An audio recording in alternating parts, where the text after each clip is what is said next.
Mardi 13 mai, le tribunal judiciaire de Paris a condamné Gérard Depardieu à 18 mois de prison avec sursis pour agression sexuelle sur le tournage du film Les Volets Verts. C'était en 2021.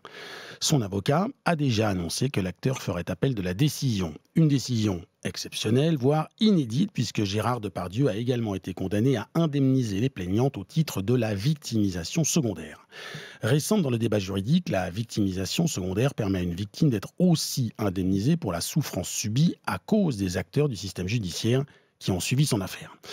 Cette notion était déjà apparue au procès des viols de Mazan. Récemment, la France a également été condamnée par la Cour européenne des droits de l'homme pour ne pas avoir suffisamment protégé des mineurs qui avaient dénoncé des viols et pour la victimisation secondaire d'une jeune adolescente. La condamnation de l'acteur est-elle une avancée historique? La victimisation secondaire est-elle une négation des droits de la défense, comme l'a affirmé l'avocat de Gérard Depardieu? Je suis Ronald Guintran, je vais vous écouter un nouvel épisode d'Affaires suivantes, le podcast inédit.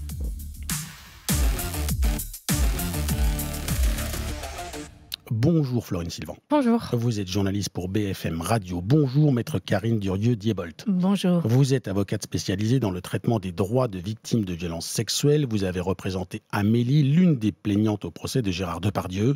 Avec vous, nous allons revenir sur cette notion de victimisation secondaire que vous expliquez dans votre livre « Violences sexuelles quand la justice maltraite », ouvrage paru aux éditions Sileps. Mais pour débuter, comme à chaque volet de ce podcast, nous allons revenir ensemble, Florine, sur la condamnation de Gérard Depardieu, condamnation à 18 mois de prison avec sursis. Oui, mardi, le tribunal de Paris rend sa décision. Gérard Depardieu est condamné à 18 mois de prison avec sursis pour agression sexuelle sur 2 femmes pendant le tournage du film Les Volets Verts. Les faits dénoncés remontent à 2021. Amélie, une décoratrice de cinéma, dit avoir subi une agression sexuelle sur le tournage du film alors qu'elle discutait avec l'acteur. Sarah, la seconde plaignante, qui utilise un prénom d'emprunt, dit elle aussi avoir été agressée sur ce même tournage. Ça s'est passé quand elle a raccompagné l'acteur de sa loge au plateau en passant par la rue. Le procès de Gérard Depardieu s'ouvre le 24 mars devant le tribunal judiciaire de Paris. L'acteur nie les faits qui lui sont reprochés. Il tient sa ligne de défense. Il nie l'intégralité des faits qui lui sont reprochés depuis le début de la procédure. Dans une lettre ouverte au Figaro datant d'octobre 2023, il avait même affirmé n'avoir jamais fait de mal à une femme. Le deuxième jour de son procès qui, je le rappelle, a été aménagé à cause de son état de santé, Gérard Depardieu dit « Je l'attrape par les hanches » en parlant d'une des plaignantes. Il reconnaît alors pour la première fois un contact physique. Il conteste cependant toute agression sexuelle et affirme que son geste n'avait aucun sous-entendu sexuel. Florine, on évoque également la technique de défense de l'avocat de Depardieu au procès, maître Jérémy Assous, qui est pointé du doigt. Et ça commence dès l'ouverture. Le premier jour, l'avocat de l'acteur tente de gagner du temps en formulant plusieurs demandes. Sa stratégie de défense crispe alors la salle d'audience. Maître Jérémy Assous, c'est aussi un discours d'une extrême brutalité. Il dit aux avocates des plaignantes qu'elles sont hystériques. Il attaque, malmène, invective les parties civiles. Il écorche le prénom d'une des plaignantes, se moque d'une consoeur, s'attaque aux médias. « T'es journaliste, toi ?» lance-t-il à un journaliste qui l'interroge. Dans la salle d'audience, il s'attaque aussi à Charlotte Arnoux. La comédienne accuse Gérard Depardieu de l'avoir violée. Elle est présente au procès pour soutenir les plaignantes. Sa technique de défense génère de vives réactions. Le collectif féministe Nous Toutes dit des propos de l'avocat de Gérard Depardieu lors de son procès qu'ils sont abjects. À tel point qu'Amélie, l'une des plaignantes, utilise des mots forts pour décrire ce qui se passe à l'intérieur de cette salle d'audience. Elle parle de torture. Elle dit que l'audience était épouvantable. Amélie pointe aussi l'agressivité de la défense. C'est quelque chose que je n'avais pas mesuré du tout, selon ses mots.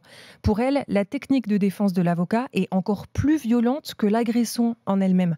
Elle l'affirme, il a pris plaisir à reformuler en hurlant les phrases de mon agression en me la faisant revivre. Lors de leur plaidoirie, les avocates des parties civiles dénoncent les méthodes de maître Jérémy Assous. Elles demandent des dommages-intérêts au titre de la réparation du préjudice moral aggravé par la victimisation secondaire. Et le tribunal leur donne raison en condamnant Gérard Depardieu à verser 1 000 € à chacune des plaignantes au titre de la victimisation secondaire. Dans son jugement, le tribunal considère que les parties civiles ont, je cite, été exposées à une dureté excessive des débats à leur encontre. Dureté qui va, dit-il, au-delà des contraintes et des désagréments strictement nécessaires à l'exercice légitime des droits de la défense. Le tribunal sanctionne donc l'attitude de maître Jérémy Assous, l'avocat de Gérard Depardieu au procès, procès. Ses propos outranciers et humiliants contre les plaignantes et leurs avocates. Maître Jérémy Assous qui se dénonce de son côté une négation des droits de la défense. On considère que le fait de remettre en cause les accusations est une agression supplémentaire, selon les mots de Maître Jérémy Assous, à la presse juste après la condamnation de son client. Avant d'ajouter, on a passé une nouvelle étape. Maintenant, la défense, même dans ce type de dossier, n'est plus acceptée. Pour rappel, l'avocat a annoncé que Gérard Depardieu allait faire appel de sa condamnation. Merci beaucoup Florine. Maître Karine Durieux-Diebolt, vous êtes donc avocate, je le rappelle, spécialisée dans le traitement des droits des victimes de violences sexuelles. Vous êtes également l'avocate d'Amélie, l'une des plaignantes qui accuse Gérard Depardieu d'agression sexuelle. On l'a dit, Gérard Depardieu a donc été reconnu coupable d'agression sexuelle et a 2 000 € de dommages et intérêts au titre de la victimisation secondaire subie par les plaignantes à travers les propos de son avocat. Est-ce que vous êtes satisfaite de ce jugement ? Oui, je suis satisfaite parce que c'est une double victoire pour les victimes. À la fois, Gérard Depardieu a été reconnu coupable d'agression sexuelle et c'est la fin de l'impunité d'un artiste. Donc c'est vraiment important de l'acter aujourd'hui. Et le deuxième volet, effectivement, de ce jugement, c'est la reconnaissance de la victimisation secondaire. Et c'est la première fois que c'est nommé en tant que tel dans notre droit français. Donc c'est vraiment important. Et je voudrais juste revenir sur les déclarations de mon confrère qui a dit que dorénavant, dénégation des faits égale condamnation. C'est complètement faux. Je ne sais pas si votre confrère, donc Maître Jérémy Assous, qui était l'avocat de défense de Gérard Depardieu. Pardon. Tout à fait. Ce qu'il dit, c'est qu'à partir du moment où on conteste les faits, dorénavant, on a une condamnation. On ne peut plus contester les faits. C'est faux. C'est faux. On a 80 pages de jugement. C'est un jugement qui est extrêmement étayé sur les éléments de preuve. On a beaucoup d'éléments de preuve à charge contre Gérard Depardieu. Ça a été débattu pendant 4 jours. Donc on ne peut pas dire qu'il suffit d'accuser pour obtenir une condamnation. Et du reste, les chiffres le démontrent, puisque dans notre droit français actuellement, en matière de violence sexuelle, on a environ 90% de taux de classement sans suite. Donc c'est énorme. Ce sont des procès qui sont très difficiles pour les victimes, à la fois pour établir les faits, et ensuite, effectivement, il y a toujours une question de maltraitance judiciaire, plus particulièrement dans les affaires de violence sexuelle. Alors, maître, dans votre ouvrage, Violence sexuelle quand la justice maltraite, paru aux éditions Sileps, vous développez ce concept de victimisation secondaire. Est-ce que vous pouvez nous l'expliquer avec vos mots ? La victimisation secondaire, cette notion, elle émane du droit européen, de la Cour européenne des droits de l'homme en tant que telle, puisqu'il y a eu déjà plusieurs décisions qui ont condamné d'autres pays pour victimisation secondaire. Et très récemment, le 14 avril 2025, la France a été également condamnée pour victimisation secondaire. La victimisation secondaire, c'est la double peine pour les victimes. C'est-à-dire que ce sont des victimes qui ont déjà subi des agressions sexuelles ou des viols, donc qui ont été victimes, qui ont subi un traumatisme et qui, dans le cadre de la procédure judiciaire, revivent un nouveau traumatisme qui peut relever des institutions judiciaires, c'est-à-dire au niveau de l'enquête, de la plainte, de la répétition des faits, de l'expertise, des confrontations, de la longueur de la procédure. Et là, c'est une victimisation secondaire institutionnelle, mais cette victimisation secondaire, elle peut également émaner des professionnels de la justice, et c'est ce qui est visé en l'occurrence dans l'affaire Depardieu. Cette notion, on en avait déjà parlé ici sur les antennes du groupe pendant le procès des viols de Mazan. Oui. Est-ce que les prises de parole de Gisèle Pellicot notamment, est-ce que ce procès font qu'on peut parler d'un avant et d'un après ? Oui, le procès de Mazan a mis en lumière la maltraitance de prétoire. Ce n'est pas mes termes, ce sont les termes de l'avocat de Gisèle Pellicot, Maître Camus, qui avait utilisé cette expression-là, la maltraitance de prétoire. Je trouve que c'est une expression qui est extrêmement qui est parlante, plus d'ailleurs que le terme de victimisation secondaire, parce qu'il peut être mal perçu. On a l'impression que c'est secondaire dans le sens où non important. Mais la maltraitance de prétoire avait été mise en avant donc, dans le procès de Mazan. Et Gisèle Pellicot elle-même avait dit qu'elle avait eu le sentiment à certains moments, elle, d'être la coupable et les 50 accusés d'être les victimes et en tous les cas de se présenter comme telles. Et ça avait été mis en avant parce que dans cette affaire, nous avions une victime dite parfaite. parfaite dans la mesure où elle était endormie au moment des faits. Et donc, on ne pouvait pas la considérer comme complice des faits. On ne pouvait pas normalement lui inverser une culpabilité. On avait des preuves qui étaient extrêmement solides.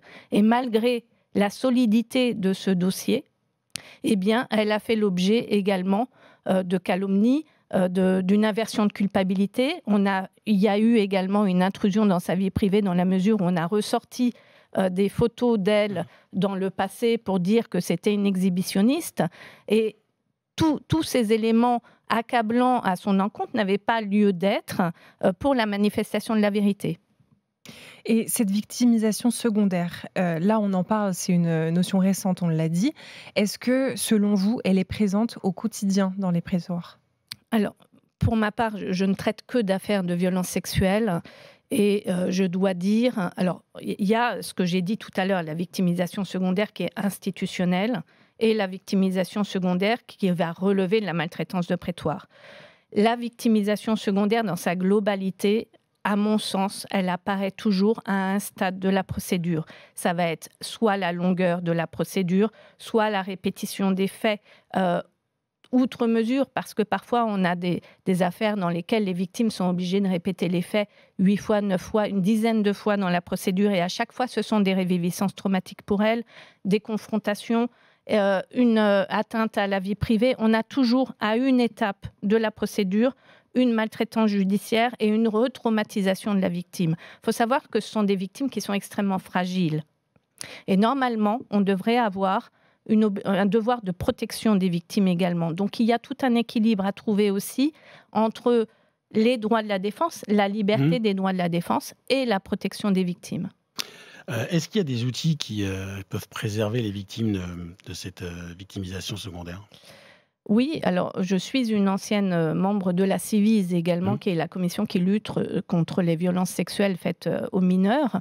Et on avait émis 82 recommandations. Et dans ces recommandations, il y avait un volet également pour limiter la victimisation secondaire, même si elle n'était pas nommée comme telle dans le rapport de la Ciivise. Mais en tous les cas, on préconisait qu'il fallait limiter la répétition des faits. Et pour les mineurs victimes de violences sexuelles, il faut savoir qu'il y a un enregistrement de la plainte et que cet enregistrement n'est jamais utilisé pendant la procédure. Et s'il était utilisé et vu par les magistrats, ça pourrait limiter la répétition des faits. Également, dans certains dossiers, on pourrait utiliser la visioconférence pour limiter les effets traumatiques de la confrontation. Moi, je l'ai demandé dans un dossier, je l'ai obtenu et ça a été très bienvenu pour la victime. Il y a la longueur de la procédure également qui est problématique. Et en matière de maltraitance de prétoire, il y a nos règles déontologiques qui normalement s'appliquent. Quand on prête serment d'avocat, on a des obligations de délicatesse, de modération, d'humanité. La question, c'est simplement de réinjecter de l'humanité, de l'humain dans nos procédures. Merci beaucoup. Maître Karine Diebolt, merci d'avoir été dans Affaires suivantes. Merci beaucoup Florine. Merci. On se retrouve la semaine prochaine pour un nouvel épisode d'Affaires suivantes, le podcast inédit.